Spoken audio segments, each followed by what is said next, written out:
Shalom saudara pendengar saudara rohani yang dikasihi Tuhan Yesus Kristus. Selamat datang di renungan rohani malam hari ini.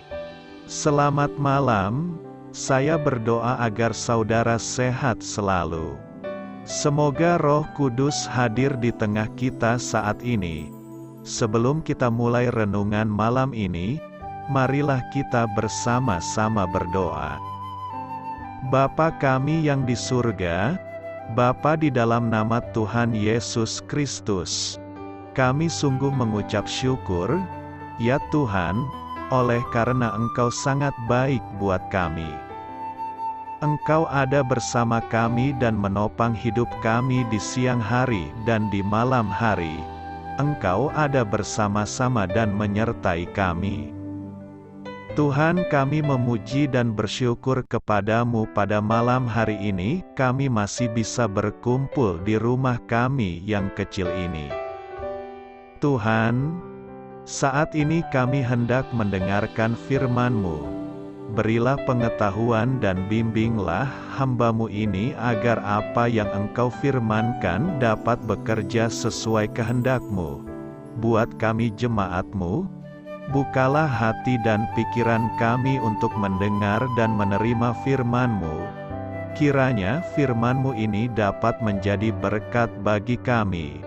Berbicaralah Tuhan, kami sudah siap menerima firman-Mu. Di dalam nama Tuhan Yesus Kristus kami berdoa dan mengucap syukur. Amin. Sahabat saudara rohani, pembacaan ayat emas Alkitab renungan kita malam hari ini. Nats pilihan kita adalah, lalu ia memeluk anak-anak itu dan sambil meletakkan tangannya atas mereka ia memberkati mereka. Tertulis dalam kitab Markus 10 ayat 16. Bacaan kita pada malam ini terambil dari kitab Markus 10 ayat 13 sampai dengan ayat 16. Lalu orang membawa anak-anak kecil kepada Yesus, supaya ia menjamah mereka. Akan tetapi murid-muridnya memarahi orang-orang itu.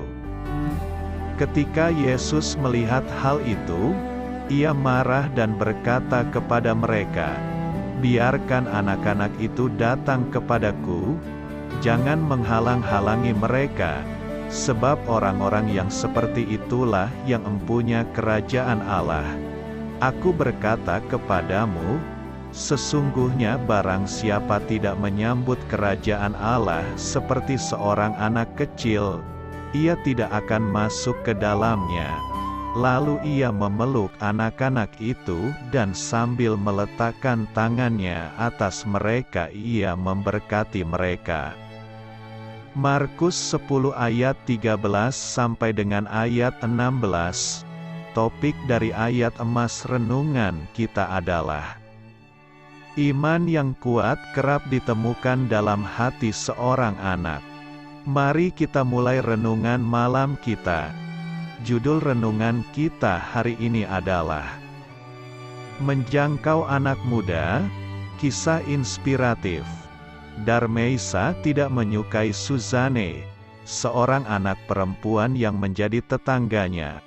Tetapi ia masih berulang kali mengetuk pintu rumahnya. Ia adalah seorang anak berumur 8 tahun yang kurang bahagia, yang tampaknya suka mengejek orang. Sebagian besar percakapan mereka diakhiri dengan ucapan Suzanne untuk menyuruhnya pulang.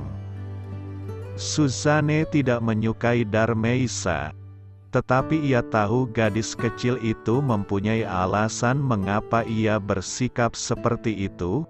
Ia hidup dalam kemiskinan, tidak mempunyai ayah selama hidupnya, dan diabaikan oleh ibunya.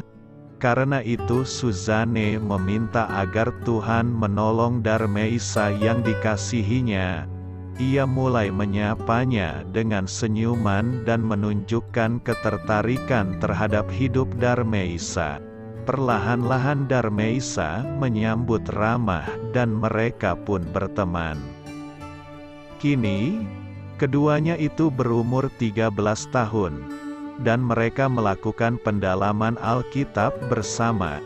Mereka berbicara mengenai apa artinya mengikut Yesus, karena Darmeisa telah memberikan hidupnya kepada dia. Yesus meluangkan waktu untuk anak-anak. Dia marah ketika para murid menghalangi mereka datang kepadanya. Dia berkata, "Biarkan anak-anak itu datang kepadaku, jangan menghalang-halangi mereka." Markus 10 ayat 13 dan 14. Dia bahkan mengatakan bahwa kita harus menyambut kerajaannya seperti anak kecil. Survei Barna pada tahun 2004 menunjukkan bahwa 85% orang Kristiani memulai hubungan mereka dengan Yesus sebelum berusia 14 tahun. Karena itu, luangkan waktu untuk anak-anak, jangkaulah anak-anak. Amin. Marilah kita renungkan di dalam hati kita. Saat kita membahas Matius 18 ayat 1-5, kita sudah melihat bahwa Yesus menekankan fakta bahwa kita harus menjadi sama seperti anak kecil jika kita ingin masuk ke dalam kerajaan Allah. Dan di perikop ini, kita temukan lagi penekanan yang sama tentang pokok ini. Setiap kali Yesus mengulangi suatu ajaran, hal itu menunjukkan betapa pentingnya pokok tersebut.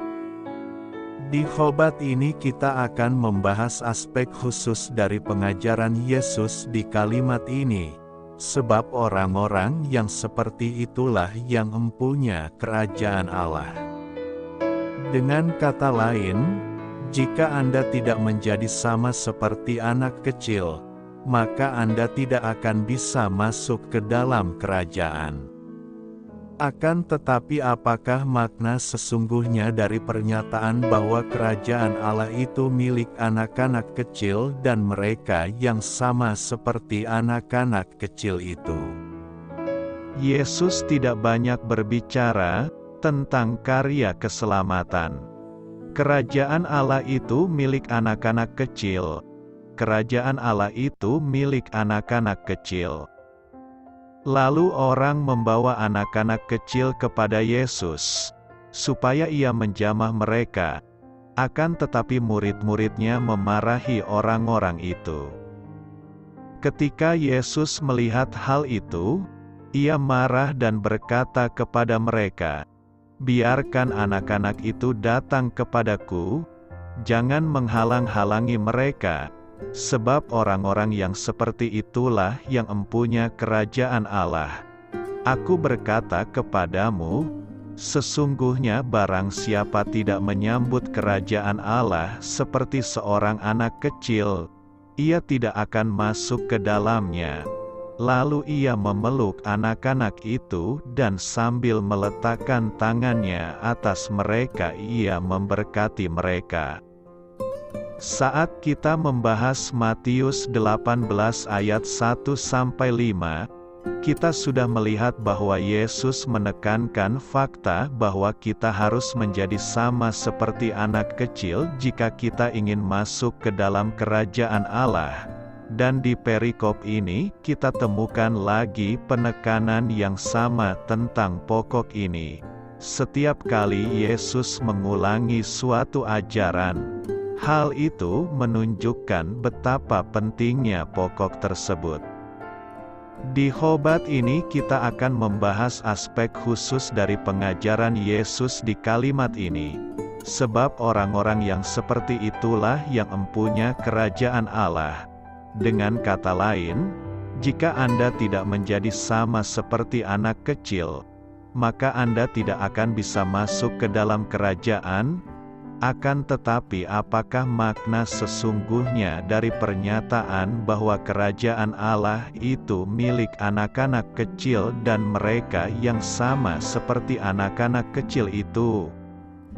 Yesus tidak banyak berbicara tentang karya keselamatan. Sebelum kita masuk pada pokok ini, saya ingin mengarahkan perhatian Anda pada fakta bahwa dalam pengajaran Yesus, yang ditekankan bukan pada apa yang akan Allah kerjakan lewat Kristus demi keselamatan. Penekanannya adalah pada sikap kita atau pada syarat-syarat yang ditetapkan bagi kita untuk memasuki kerajaan. Hal ini agak mengherankan. Yesus jarang membicarakan tentang karya keselamatan. Memang ada disebutkan, akan tetapi sangat sedikit dan terbatas. Hal ini bertolak belakang dengan khotbah-khotbah di gereja-gereja zaman sekarang. Kita begitu banyak berbicara tentang apa yang Allah perbuat dan nyaris tidak berkata apa-apa tentang apa yang harus dilakukan oleh manusia. Padahal Yesus justru berkhotbah dengan pokok bahasan yang sebaliknya. Tidak banyak yang Yesus uraikan tentang apa yang dikerjakan oleh Allah, seolah-olah hanya ingin mengatakan bahwa hal itu adalah urusan Allah sendiri. Anda hanya perlu memastikan bahwa Anda melakukan hal-hal yang perlu Anda kerjakan. Anda tidak perlu memikirkan apa yang akan Allah kerjakan. Allah akan mengerjakan karya keselamatan melalui Mesiasnya, akan tetapi keselamatan itu tidak akan berguna sedikit pun bagi Anda jika Anda bukanlah jenis orang yang layak untuk menerima keselamatan. Kita tentunya gemar, dan memang seharusnya demikian, berbicara tentang salib Kristus, mengenai kematian Kristus dan semua yang telah Allah kerjakan lewat Kristus. Namun kita nyaris mengabaikan tentang bagaimana cara supaya kita mewarisi hidup yang kekal. Apa yang harus kita perbuat untuk bisa memperoleh manfaat dari karya keselamatan itu? Saya ingin tekankan sekali lagi kepada Anda tentang betapa sedikitnya uraian tentang karya keselamatan. Yesus memang berkata bahwa Dia akan ke Yerusalem dan Dia akan memberikan nyawanya. Akan tetapi Yesus tidak banyak menjelaskan mengenai masalah ini. Bahkan kepada para murid yang saat itu kebingungan akan pokok ini, Yesus sekadar berkata bahwa Dia akan pergi dan menanggung banyak penderitaan. Itu saja. Sungguh luar biasa. Akan tetapi Dia terus-menerus mengajari para murid-Nya tentang apa yang harus mereka perbuat dan mereka harus menjadi seperti apa untuk bisa masuk ke dalam kerajaan. Mereka yang tidak berdayalah yang akan mewarisi kerajaan. Apakah semua anak akan diselamatkan? Kita tidak mewarisi kesalahan dari dosa Adam, akan tetapi kita ikut merasakan akibatnya. Kita tidak mewarisi kesalahan Adam. Setiap orang bersalah atas dosa yang dia perbuat sendiri. Alkitab telah menegaskan hal ini dengan sangat jelas dalam bahasa manusia yang mudah dipahami. Kita tidak menanggung dosa leluhur kita dalam pengertian ikut bersalah bersama mereka. Saya memberkati Anda agar sewaktu Anda mencarinya dari Dia, Bapa Surgawi Anda akan memberikan bagi Anda roti harian Anda. Dalam nama Yesus Kristus, Tuhan yang berkuasa atas alam semesta dan menuntun kita kepada iman yang menyelamatkan, Tuhan Yesus menyertai senantiasa. Terima kasih sudah berkenan mendengarkan renungan malam saudara rohani. Tuhan memberkati. Amin.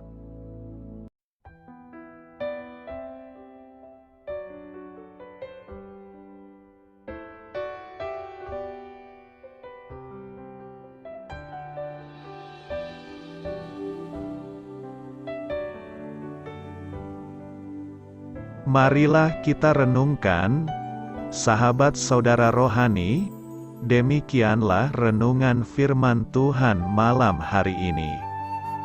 Semoga menjadi berkat di dalam hidup kita dan menjadikan kita pribadi yang lebih baik. Sebelum kita beristirahat pada malam hari ini, marilah kita berdoa. Bapa kami yang di surga, Bapa di dalam nama Tuhan Yesus Kristus, kami sungguh mengucap syukur, ya Tuhan, oleh karena Engkau sangat baik buat kami. Engkau ada bersama kami dan menopang hidup kami di siang hari dan di malam hari. Engkau ada bersama-sama dan menyertai kami, ya Tuhan Yesus. Kami mengucap syukur untuk firman-Mu, ya Tuhan, yang memberikan kami kekuatan dan menyadarkan kami bahwa kami tidak perlu takut dengan gelap dan malam. Sebab Tuhan, Engkau ada bersama kami. Engkau melindungi kami dan menjadi perisai bagi kami hamba-Mu berdoa saat ini. Tuhan, untuk setiap pendengar renungan ini yang mengalami ketakutan, kecemasan, kegelisahan, pada situasi gelap dan malam hari di dalam nama Tuhan Yesus Kristus. Kuasa Tuhan melepaskan mereka dari segala ikatan roh-roh ketakutan yang mengikat mereka saat ini. Tuhan melepaskan setiap anak-anak-Mu dari segala rasa takut dan kecemasan. Di dalam nama Tuhan Yesus segala kuasa-kuasa roh jahat, kuasa setan iblis yang mengganggu anak-anak-Mu, ya Tuhan, tolong hancurkan dan halaukan dengan kuasa-Mu. Dalam nama Tuhan Yesus Kristus, berkati setiap kami anak-anak-Mu, ya Tuhan, dan lindungilah kami. Kami aman di dalam Engkau. Ya Tuhan, penuhilah setiap hati kami dengan keberanian, damai sejahtera, dan sukacita serta ketenangan yang dari Tuhan. Berkati kami di malam hari ini, saat kami tidur dan beristirahat. Kuasa-Mu, ya Tuhan, menaungi setiap kami, memberkati dan melindungi kami.